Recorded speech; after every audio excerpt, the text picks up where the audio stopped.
Olá pessoal, bem-vindos a mais uma videoaula.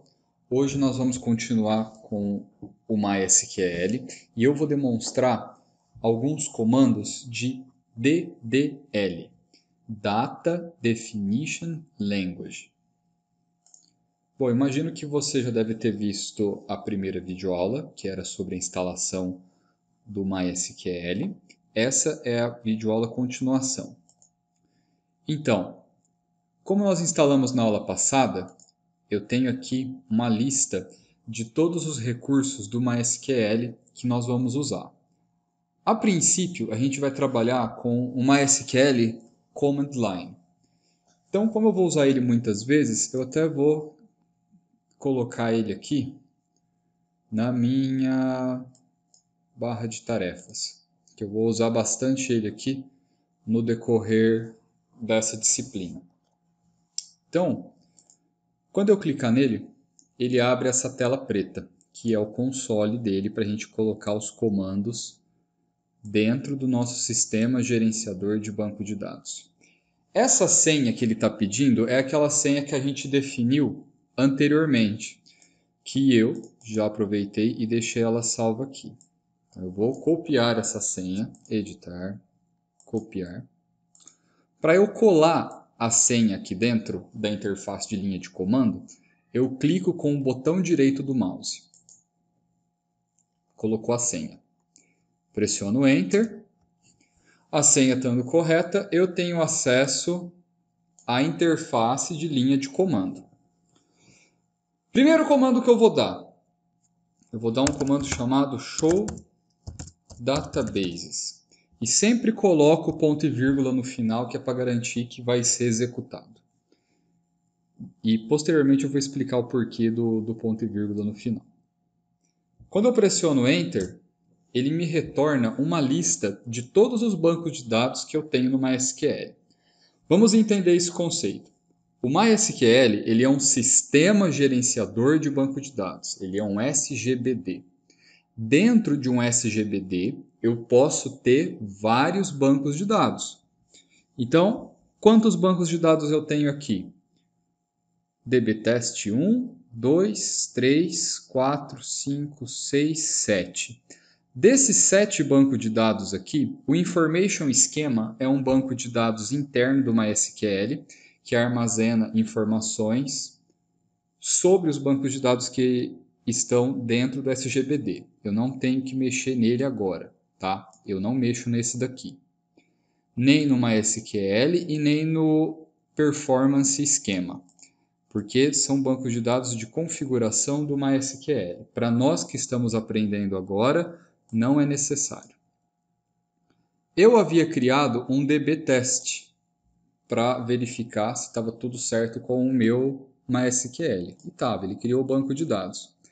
E ele também disponibiliza alguns outros bancos de dados, como o Sakila, para a gente poder fazer alguns testes. Então eu vou usar o Sakila, que já tem tabelas dentro dele, que já tem dados, que já tem tudo, para fazer uma demonstração do que a gente pode fazer dentro do console. Para eu utilizar um desses bancos de dados, eu preciso dar o comando use. E o comando use ele é seguido do nome do banco de dados. Então, use Sakila, ponto e vírgula. Ele aparece a mensagem database changed. Então, o banco de dados mudou, né, o banco de dados selecionado. Dentro de todo o banco de dados, eu tenho tabelas. Mas aí como que eu faço para ver as tabelas que estão dentro do Sakila? Eu uso esse comando, show tables. E ele está me mostrando aqui todas as tabelas que tem dentro do banco de dados Sakila. Perceba que a interface de linha de comando ela é bem simples e rápida. Então, ela foi pensada para a gente fazer trabalhos rápidos e não ficar perdendo muito tempo com interface gráfica mais complicada de mexer, igual vocês viram no finalzinho da aula passada no MySQL Workbench. Não que seja um programa ruim, pelo contrário, é muito bom. No entanto, vai demandar um certo conhecimento nosso para entender de fato como ele funciona. Agora o que eu quero fazer? Eu quero enxergar qual é a estrutura de cada uma dessas tabelas. Então, por exemplo, aqui eu tenho essa tabela chamada Hector. Como que eu faço para saber quais são as colunas dessa tabela? Eu tenho um comando chamado desc. E aí eu coloco o nome da tabela. E esqueci do ponto e vírgula. Tenho sempre que colocar o ponto e vírgula. Repara numa coisa. Ele me retorna quais são os campos da tabela, o tipo desse campo, a gente vai conversar um pouco sobre tipos de campos depois. Se o valor dentro de cada campo pode assumir o valor nulo, se é chave primária, qual seria o valor padrão desse campo e informações extra. Deixa eu falar um pouco sobre as informações extras. Vamos pegar esse campo aqui, ó, chamado Last Update. Para a gente traduzir isso daqui, seria a última modificação. Ele é do tipo timestamp. O timestamp ele armazena um valor de data e hora. E eu falei que ele não pode ser nulo, então ele não pode ser vazio. Como valor padrão, eu estou pegando uma constante do MySQL chamada current timestamp. O que a current timestamp retorna? Por exemplo, agora ela retornaria dia 3 de maio de 2020, às 14h41 e 38 segundos.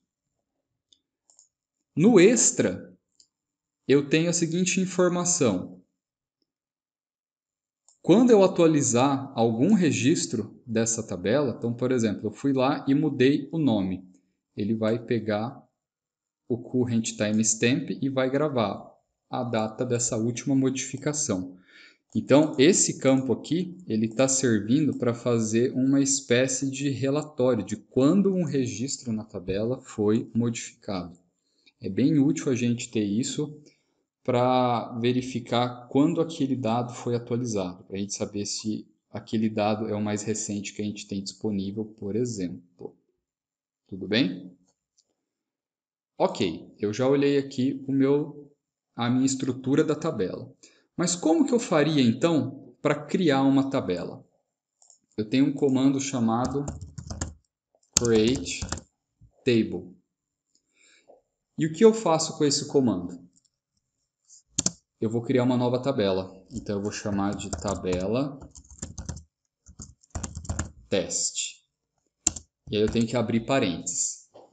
Toda tabela tem campos dentro dela.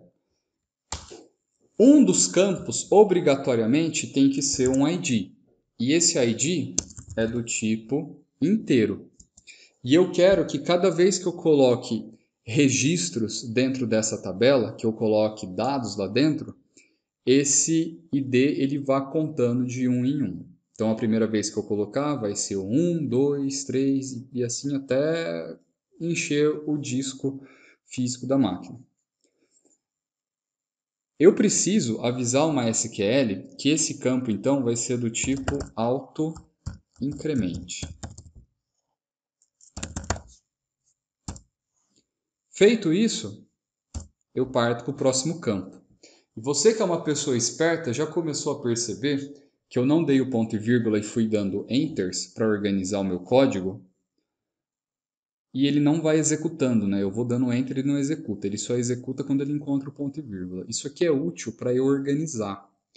Só que também a gente tem que tomar cuidado com uma coisa. Se você estiver criando uma tabela que tenha muitos campos, seja uma tabela mais complicada, se você for usar a interface de comando direto, isso aqui pode ser um obstáculo. Eu recomendo que você digite no bloco de notas ou no Notepad++, que vai ser um assunto posterior nosso aqui. Hoje é uma visão geral sobre os comandos DDL. Bom, eu vou colocar aqui também um outro campo chamado nome. E vai ser do tipo varchar, porque eu quero guardar textos. E o campo varchar ele tem um comprimento máximo de 255 caracteres. Feito isso, agora eu preciso definir que o meu campo ID é a chave primária da minha tabela. Então eu chamo aqui primary key e D. Não quero fazer mais nada para essa videoaula não ficar muito longa. Então, já quero terminar a criação dessa tabela. O que eu faço agora?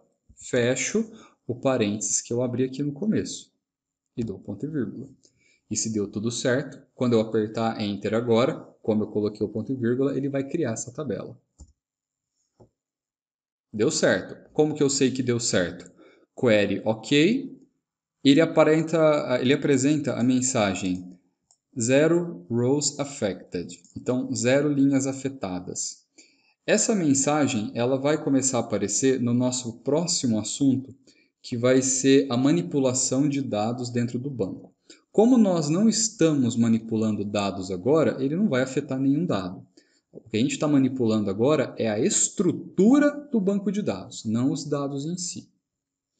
Então vamos voltar para aquele comando showTables para eu ver a minha tabela criada dentro do banco de dados como um todo. Então está aqui, né? Tabelas no banco Sakila. E onde está a minha tabela teste? A última aqui, né? Tabela teste. Vamos rolar aqui e eu vou dar o comando desc. Desc tabela teste, ponto e vírgula. E aqui ele me apresenta o que a gente estava criando, né? Então, ó, 2 campos. O campo ID é do tipo int, ele não pode ser nulo, ele é chave primária e o extra dele é ser autoincremente. O campo nome é do tipo varchar, ele é nulo porque eu não especifiquei nada a respeito disso, o valor padrão dele é nulo e não tem nenhum extra. Tudo bem? Com isso, a gente fez o quê?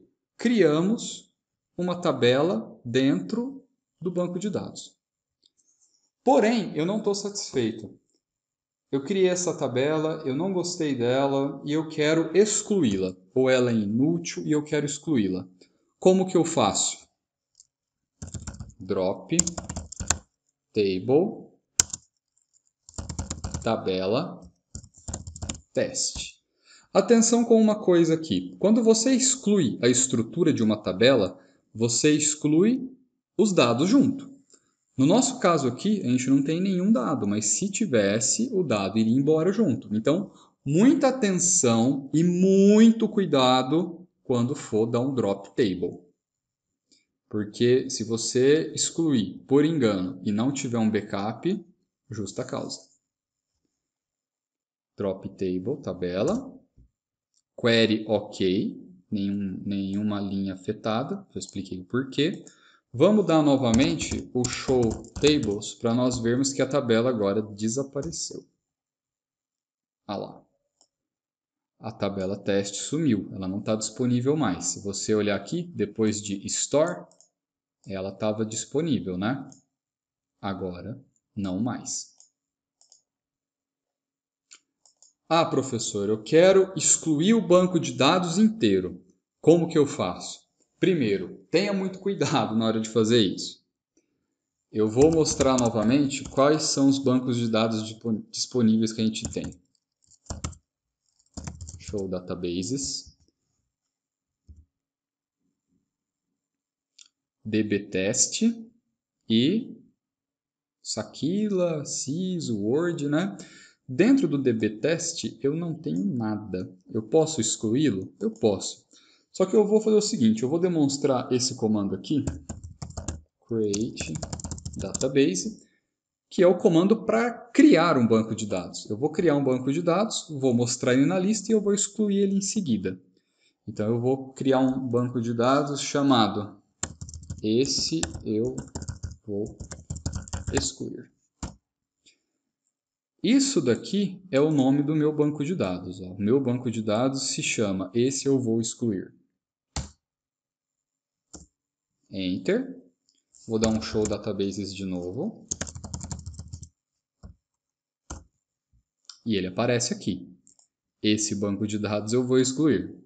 Então vamos lá. Como que eu faço para excluir um banco de dados? Drop database esse eu vou excluir. Mais uma vez, muita atenção se você for excluir um banco de dados, porque Se você excluir o banco de dados, você exclui todas as tabelas que tem dentro dele, todos os recursos que tem dentro dele, todos os dados que tem dentro dele, e se você não tiver cópia e isso foi um acidente, você exclui seu emprego também. Legal, banco de dados excluído. Vamos dar uma listinha também. Show Databases. Uma outra dica que eu dou para vocês estão vendo que os comandos estão aparecendo aqui sem eu digitar. Como eu já digitei alguns comandos, eu não preciso ficar digitando para repetir. Se eu mover as setas do teclado, a setinha para cima e a setinha para baixo, eu consigo listar os comandos que eu fiz. Então, como eu já fiz esse comando Show Database, eu usei a setinha para navegar até ele. E está aí, banco de dados excluído. Muito bem, nessa videoaula a gente viu o super basicão do DDL, criação de banco de dados, criação de tabelas, exclusão de tabelas, exclusão de banco de dados. Nas próximas videoaulas a gente vai começar a editar um pouco da estrutura interna dos bancos de dados e das tabelas e criar umas tabelas um pouquinho mais elaboradas. Espero vocês na próxima videoaula. Até mais!